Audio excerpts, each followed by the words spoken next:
안녕하세요. 화가 김성원입니다. 오늘 제가 준비한 영상은 유아하고 좀 더 잘 친해지는 방법에 대해서 소개해 드리려고 하는데요. 그냥 종이에 그리는 유화입니다.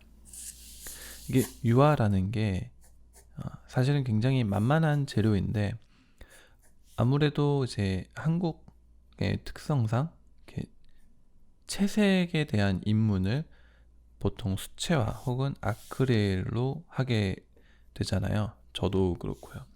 그러다 보니까 이제 수성 접근 방식에 익숙한 그런 상태에서 이제 유화로 처음 이제 입문을 하게 될 때 뭔가 이제 부수적인 것들도 들어오게 되고 건조제라든지 뭐 물 외에 그런 이상한 것들이 이제 많이 첨가되게 되고 또 우리가 알고 있는 유화라는 건 대부분 이 전시회장이나 그런 뮤지엄에 걸려 있는 그런 캔버스와 액자에 다 걸려 있는 그림들이고 하다 보니까 유화를 그리면 왠지 그렇게만 그려야 될 것 같고 그래서 무조건 캔버스에 그려야 될 것 같고 또 쓴 돈들도 많으니까 또 매 그림 하나하나 잘 그리고 싶으니까 이제 그 정성은 다 하는데 사실 그만큼 유화에 익숙하지 않기 때문에 그림이 잘 안 나오는 거는 굉장히 당연한 거거든요.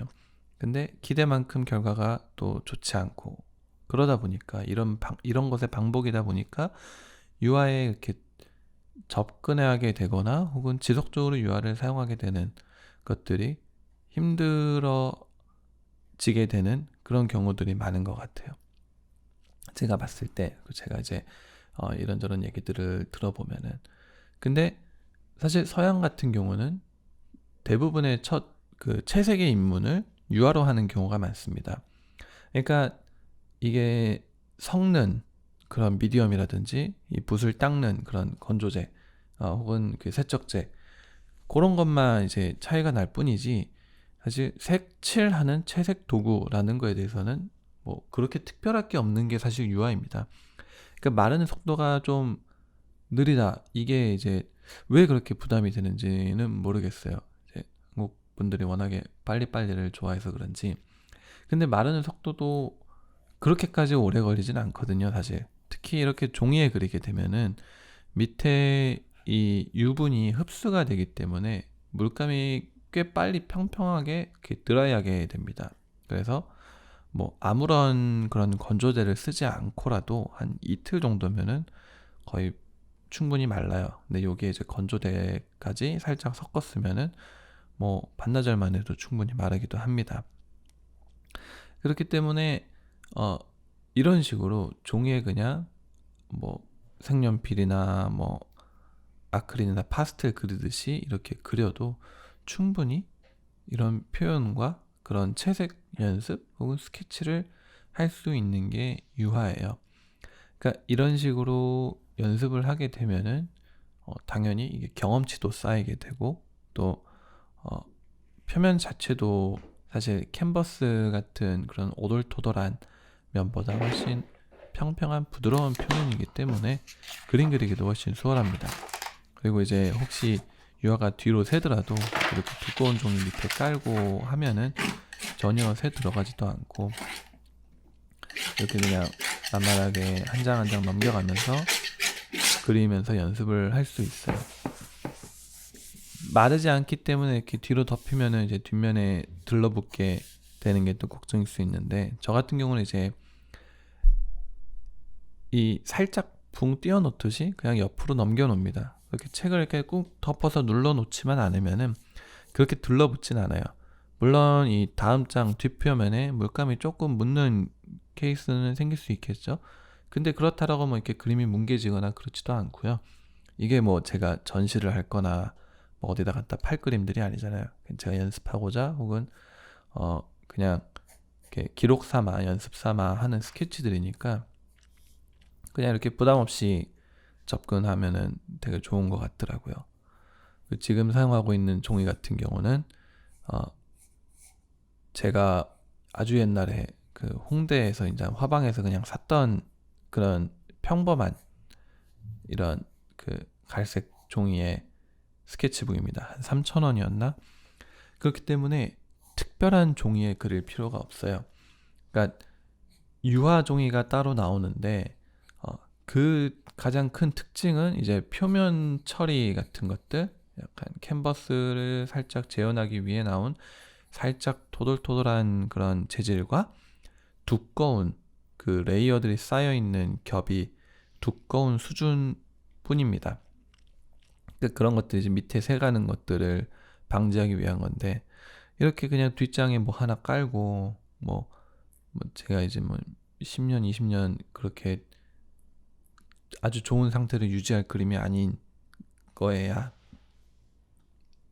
이렇게 그냥 만만한 종이에 그리는 것도 전혀 나쁠 것이 없습니다.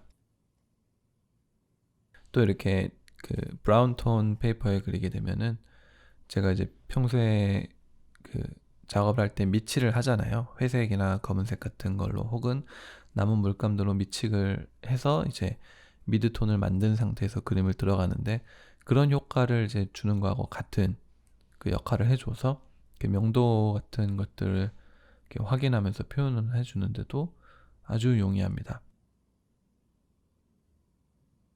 이제 종이가 이제 그 유화를 계속해서 흡수하기 때문에 일반 캔버스에 그릴 때보다는 좀 뻑뻑한 감이 있어요. 그래서 이 그 보조제 기름을 조금씩 섞어가면서 지속적으로 부드럽게 만들어주면서 이제 해줘야 되는데, 또 너무 많이 유화제 보조제를 쓰게 되면은 이제 뒤로 스며들기도 합니다. 너무 스며들기도 합니다. 근데 이제 어느 정도 표면에 유화가 올려지면은 그것 자체로 부드러운 표면이 돼요. 그리고 말씀드렸듯이 유화가 밑에 스며들기 때문에 생각보다 유화가 빨리 마릅니다. 그래서 덧칠이 굉장히 이렇게 수월해져요. 캔버스에 그릴 때보다도 훨씬 수월해집니다. 그러면서 이제 충분히 두껍게 올라가는 데는 또 두툼하게 올릴 수도 있고 해서 이런 후 표현 같은 덧칠 표현 같은 경우도 굉장히 유의하게 할 수 있습니다. 느낌이 어떻게 생각하시면 되냐면, 이제 한 아크릴, 이렇게 잘 안 마르는, 마르지 않는, 그리고 윤기가 아주 자르르르한 그런 아크릴이라고 좀 생각을 해 보시면 될 것 같아요. 그리고 훨씬 진득진득한 느낌이, 아무래도 마르지 않으니까 이런 좀 진득한 느낌이 있는, 그래서 그 유화 특징의 그런 좀 윤기 있는 그런 고급한 느낌이라든지 이런 것들도 잘 살릴 수 있고요. 또 이렇게 만만하게 연습을 할 수 있다 보니까 저 같은 경우는 제 주제가 그 도시화이거든요. 제가 주로 그리는 그림들이. 그래서 인물화 같은 경우는 이렇게 그렇게 그릴 기회가 많진 않아요. 이렇게 작품적으로 이렇게 캔버스라든지 이런 갤러리에 보내는 그림들로 이렇게 인물화를 그릴 그 기회는 별로 없는데, 개인적으로는 인물화를 그리는 걸 좋아하거든요. 그래서 이렇게 만만하게 그냥 스케치북에 이렇게 연습 삼아 혹은 그냥 재미 삼아 그리면은 이렇게 스스로 연습도 되고 또 이렇게 새로운 색 배합도 가끔 찾게 되고 해서 좋은 것 같습니다. 또 수성 물감들보다 마르지 않기 때문에 이렇게 부드러운 표면 처리라든지 이런 후 처리, 부드러운 이런 그 섞임을 표현을 하는 거에도 아주 유의합니다.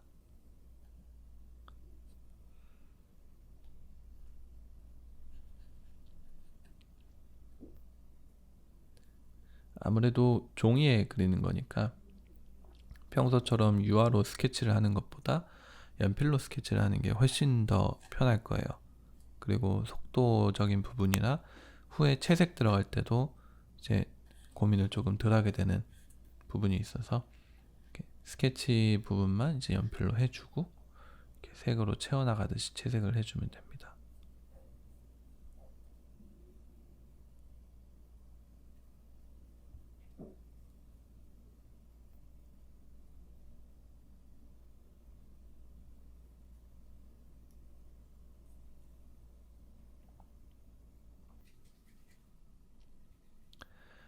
옷주름 표현 같은 거에 있어서 이제 가장 유의할 점은 이 주름 표현을 해줄 때 이 끝에 부분, 그러니까 경계 부분이죠. 이 바지 같은 부분에 이 엉덩이 쪽으로 이어지는 혹은 다리의 이 가장자리 부분으로 이어지는 그 부분에 있는 주름들이 같은 선을 만들어서 이렇게 평면적으로 되지 않게 하는 게 제일 중요합니다. 그러니까 끝에 가서 살짝 볼록하게 감싼다고 생각을 하시고 주름 처리를 해주면은 이 주름이 입체감 있게 표현이 됩니다. 그리고 이제 그림자 처리 같은 부분도 다 똑같은 진한 색으로 처리하는 게 아니라 이렇게 돌아가는 부분들, 그 겹치는 부분들, 그런 부분들이 보통 조금 더 진하고요. 다른 부분들은 사실 그렇게 큰 명도 차이가 나지 않습니다. 그러니까 너무 큰 명도 대비를 주지 않는 것도 주요 포인트 중에 하나입니다. 또 옷 속에 몸이 어떻게 움직이는지도 어느 정도 파악을 해두면은 이렇게 주름을 이렇게 입혀주는 위치를 선정하는 데도 도움이 많이 됩니다.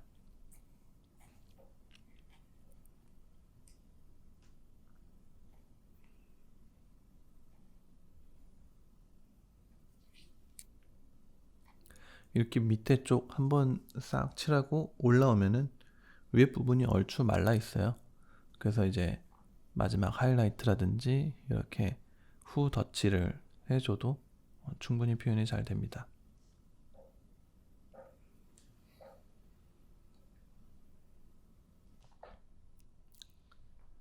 이런 식으로 그냥 한 장 한 장 끝내 나가면서 뭐 그렇게 완성도 이렇게 타이트할 필요 없잖아요. 연습사만 그리듯이 이렇게 부담 없이 끝내고, 이런 그냥 싼 재질의 수채화 종이에도 그려도 됩니다. 그러면은 이제 뒤로 이렇게 넘어가지도 않고 종이도 두툼해서 연습하기도 아주 좋습니다. 좀 더 보존을 잘 시키고 싶으면 종이 위에 젯소 바르고 말린 다음에 그려도 되고요. 또 밑에 이렇게 종이 깔고 그릴 때도 보면은 그렇게 많이 새지도 않습니다. 묻어나지도 않으니까 부담 없이 이렇게 연습을 하면은 조금 더 유화에 익숙해지고 또 경험치도 잘 쌓이고 또 익숙해지는데도 좋은 방법일 것 같아서 소개해 드려 봤고요. 오늘도 시청해 주셔서 감사합니다.